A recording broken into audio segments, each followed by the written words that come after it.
Bibles. It's Matthew chapter 25, verses 14 to 30.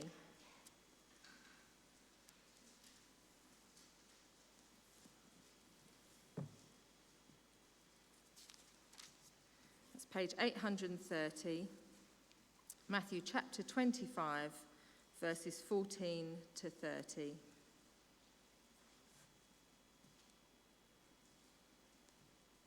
Chapter 25, beginning at verse 14. For it will be like a man going on a journey, who called his servants and entrusted to them his property. To one he gave 5 talents, to another 2, to another 1, to each according to his ability. Then he went away. He who had received the 5 talents went at once and traded with them, and he made 5 talents more. So also he who had the 2 talents made 2 talents more. But he who had received the 1 talent went and dug in the ground and hid his master's money. Now, after a long time, the master of those servants came and settled accounts with them. And he who had received the 5 talents came forward, bringing 5 talents more, saying, Master, you delivered to me 5 talents. Here, I have made 5 talents more. His master said to him, Well done, good and faithful servant. You have been faithful over a little. I will set you over much. Enter into the joy of your master. And he also, who had the 2 talents, came forward, saying, Master, you delivered to me 2 talents. Here I have made 2 talents more. His master said to him, Well done, good and faithful servant. You have been faithful over a little. I will set you over much. Enter into the joy of your master. He also, who had received the 1 talent, came forward, saying, Master, I knew you to be a hard man, reaping where you did not sow, and gathering where you scattered no seed.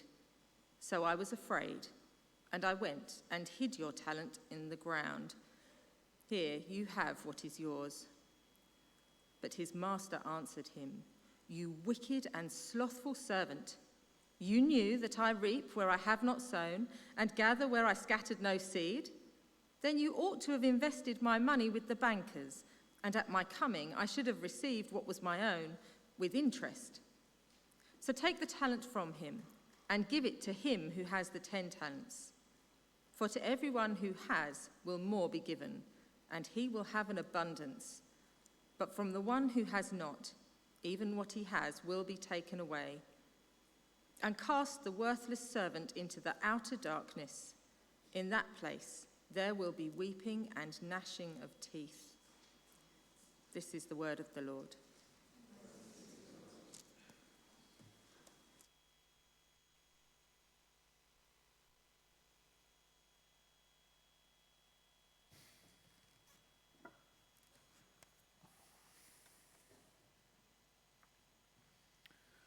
How are we supposed to wait well for Jesus' return?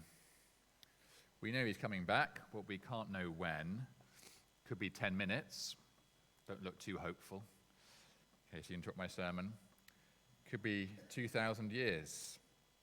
And maybe we think about this and we think, look, to be honest, other Christians look in better shape than we do at the moment. They're making an impact for the gospel with their lives, but we feel like life is slipping away and we haven't done very much. Like perhaps circumstances are preventing us from serving as we'd like to. Like we lack the gifts that everyone else seems to have. How are we supposed to wait well for Jesus to return? That's the question that Jesus tackles in this story he tells about a master and his servants. If we want to summarize his answer in a sentence, it would be this: the returning master is generously invested in you. So go for it and go all in. Let's break that down. If we can have the first slide up, that'd be helpful. First point then, the returning master is generously invested in you. Verses 14 to 15. Now, this story that Jesus told is normally called the parable of the talents. Maybe you've heard it referred to under that title. And we tend to think it's about using your talents for God. So if you're musical, join the music team in church. If you're good with babies, serve on the diggers team. Those are great things to do, but they're not what this parable is about. Because in Jesus' day, talents didn't mean abilities. It meant money. In fact, it meant an awful lot of money. 1 talent was about £500,000, so 5 talents, £2.5 million. This master is rich. And while he goes away, he's entrusting huge wealth into the hand of his servants. That's an unusual thing to do, and really it's a staggering act of generosity. But he's not exactly giving it to them.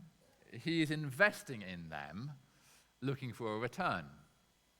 Now, we might think, well, straight away then, that undermines the point about generosity, because after all, if I'm a hedge fund manager, my boss isn't giving me £1 billion to spend on a nice weekend away for me. He's entrusting it to me in order to gain more money for him. Is that what the master is like in this story? And because the master stands for Jesus, is that what Jesus is like to you and me? Well, if you skip ahead to verse 28, you'll see he has a very different aim in mind. In verse 28, the servant who makes the 5 talents ends up keeping not just the 5 that he made, but also the other 5 that he was entrusted with to begin with. And in verse 21, we see that the talents, the whole thing with the talents, is really just a training ground to prepare the servants for real authority and real blessing when the master returns. That's his end game, if you like. It's not to make more money for him. It's to get the servants ready for more blessing for them. Jesus is generous. This whole thing is staggeringly generous. He delights to give good things to his people. But while we wait for his return, it is helpful for us from this passage to consider his generosity to us a form of investment in us. The Bible gives us other ways of thinking about Jesus' generosity too, but in this passage, think of it as investment in you. Because he is looking for a return. He's looking for the servants to use what he entrusts to them so that they and it grow. He really cares about the outcome. He's invested in what happens to it. So as soon as he returns in verse 19, he wants to know, how have you got on? How's it gone? That is investment. Invested in people. He's very generous. And he does it, the master, in a very personal way. Notice how in verse 15, he gives different amounts to different servants, each according to his ability. That tells us that the master knows his servants personally. He knows that this one has a good head for business. That one has less time because he has elderly parents to care for. This other one lacks confidence in large groups. He knows his servants personally and gives to them accordingly. Now, how does all of that map onto our lives? We know that talents doesn't mean our abilities. We're not talking about that today. But given the wide lens of Jesus' teaching at this point in Matthew, it also does mean more than just money. Talents here points to all the opportunities and resources that Jesus gives to each one of us in our lives. All the opportunities and resources that he gives to us. Our friendships, our family, our circumstances, our money, our energy, our experience. These things are lent to us, invested in us, entrusted to us by the Lord, and he looks for growth as a result. His investment in you is very personal. No one else has your combination of relationships and responsibilities. There are good works that only you can do, influence only you can have, care only you can give. And that means what you do with your day really matters.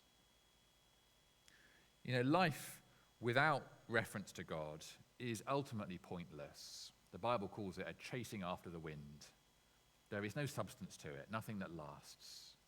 The world instinctively feels that, hates it, and tries desperately to invent purpose for itself, for life. But it's futile, it can't be done. But the moment you trust in Jesus, your life is tied to his. His life lasts forever, and so suddenly yours does too. His actions shape history, and now yours do too. Those prayers you say with your child every night when they don't seem to listen or care, they have permanent significance. That love you show your elderly parent as you try to honor their dignity in hard circumstances, that echoes through eternity. Your labor in the Lord is never in vain. It cannot be, because it's in the Lord, and he doesn't do in vain. Jesus sees, he cares, he is deeply invested in your daily duties. And the fact that you haven't been given that leadership role at work doesn't stifle your influence. The fact that you're suffering from chronic fatigue doesn't stick you on the sidelines. Not in his eyes. We are given different opportunities and resources at different points in our lives by God's deliberate design. He knows our circumstances. He gets it. He gets what it's like for you today. And he will give you an abundance of ways to love him and love your neighbor that only you can do and that you can do right now. Not when you're better. Not when your circumstances shift. Not if certain other people would start behaving properly. Today, you, with what you are and what you have right now, Jesus will give you an abundance of ways to love him and love your neighbor that only you can do. The returning master is generously invested in you. Miss that, and you miss out. That's our second point. Miss that. Miss what he's like. Miss what he's done, and you miss out. This is verses 24 to 30. We'll come back to the middle bit at the end. Last week in this, we've heard a number of stories from Jesus. They all have this message in common. Jesus is coming back. We can't know when, so be ready. And the stories also all have characters who are not ready when Jesus returns. Some of them aren't ready because they don't believe he's coming back at all. Some of them aren't ready because they're convinced that his return will be ages away, so it's not a pressing issue. Some of them aren't ready because they're not up for a long wait. They'd be okay if it was definitely happening tomorrow, but they're not up for a lifetime of waiting. But the faithless servant in verse 24, he has a different problem from what we've seen so far. Have a look down there with me, verse 24 and 25. He also, who had received the 1 talent, came forward, saying, Master, I knew you to be a hard man, reaping where you did not sow and gathering where you scattered no seed. So I was afraid, and I went and hid your talent in the ground. Here you have what is yours.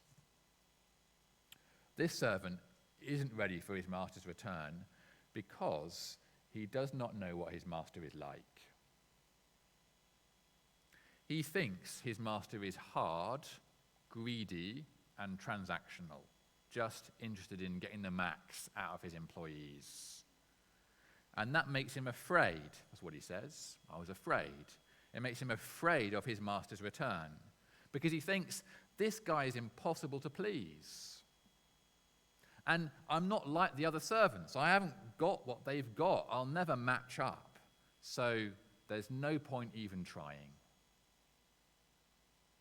And therefore he makes no use of the talent entrusted to him. But the tragedy is, he's got his master all wrong. He's got the master all wrong. The master isn't hard. He's happy. He tells the other servants to enter into the joy of your master. He's a happy guy, not a hard guy. He's not greedy. He's generous.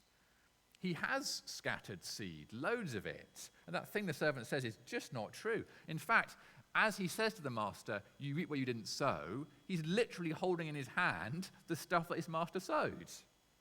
He has the talent in his hand that his master scattered to him, as it were, when he left. This master is not greedy, he's generous. And he's not transactional, only into the bottom line. He's personal. He invested in this servant, the one-talent servant, in a unique way, according to his unique abilities, because he knew him perfectly. The bad servant goes wrong because he gets his master all wrong. But he's not the only one that makes that error. He's not the only one who thinks that God is a harsh taskmaster. Many people within the church feel the same way. But God doesn't resource you in order to get stuff out of you. He doesn't need your service. That's not in his character. He's not that kind of a God. And if you find that hard to believe, just look at Jesus. Just look at Jesus. Everything in his life says, I don't need you, I love you. I don't need you, I love you. Every interaction he has with people screams that to us. I don't need you, I love you. And so my commands are blessings. My service is freedom. My way is life for you. And so when I give you resources and opportunities to serve me, it is in order to bless you, says Jesus. It is in order to bless you, not him. And so we think about ourselves. Loving that girl in class that everyone else ignores is a blessing to you. Reordering your busy diary to make space to serve on the finance team in church is a gift to you. It's a blessing, not a burden. Jesus is not trying to get stuff out of you. And if you miss that, you really miss out. If you miss what he's like, you miss out. You miss out on fruitfulness now and reward to come. Well, for the bad servant, his wrong view of God leads to a kind of crippling caution. Verse 26. His master answered him, "You wicked and slothful servant." Now, I want you to pay particular attention to what the master calls the different servants, how he addresses them. He does it once in verse 21 and once in verse 26. In verse 21, he calls the first two good and faithful. In verse 26, he calls the last one wicked and slothful. Wicked is the opposite of good. We know that. And so slothful here is the opposite of faithful. This is a parallel statement. Wicked and good, slothful and faithful. I wonder if you'd have put those two as opposites, slothful and faithful. Now, slothful here doesn't mean I can't be bothered. It means I'm too scared to try. That's the issue this guy has. He says it, I was afraid, so I hid it. I'm too scared to try. It's not Catherine Tate's schoolgirl saying, am I bothered?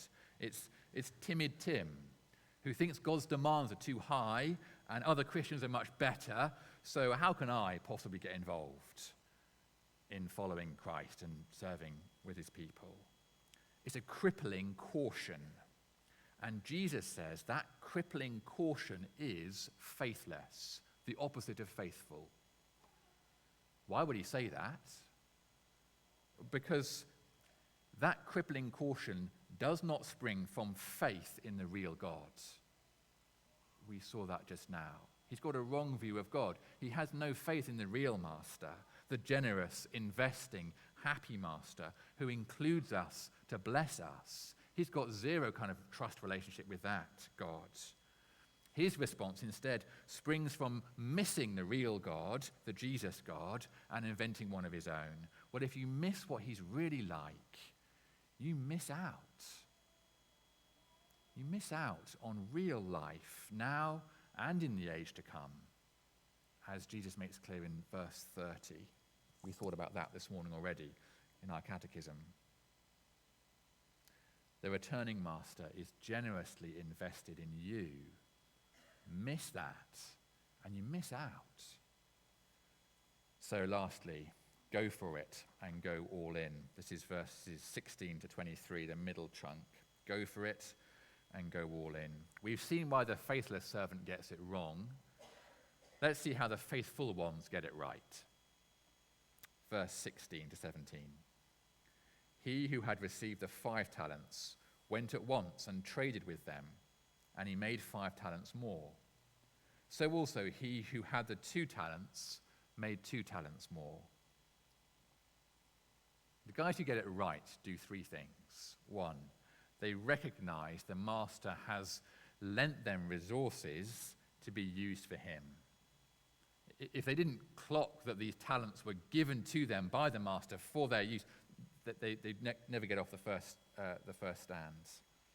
So they recognize what God has given them, opportunities, resources, right now to be used for him. Second, they go for it straight away. They don't wait. We read verse 16, he went at once. 3 little words that pack a real punch here. Because don't forget where we've been in recent weeks. The one thing Jesus has been pressing again and again in these parables is, I'm coming back and you don't know when. So these servants, that's still true. The master they know is coming back, they don't know when. They've given them talents. All they know is, I've definitely got today. I might not have tomorrow. The master might be back. But I've definitely got today. And so they go for it. They don't wait. Today is the day to go for it in service. Tomorrow might be too late. First, they recognize what stuff God's given them, and they see that it's for their use, for his glory. Second, they go for it. They don't wait. Third, they go all in.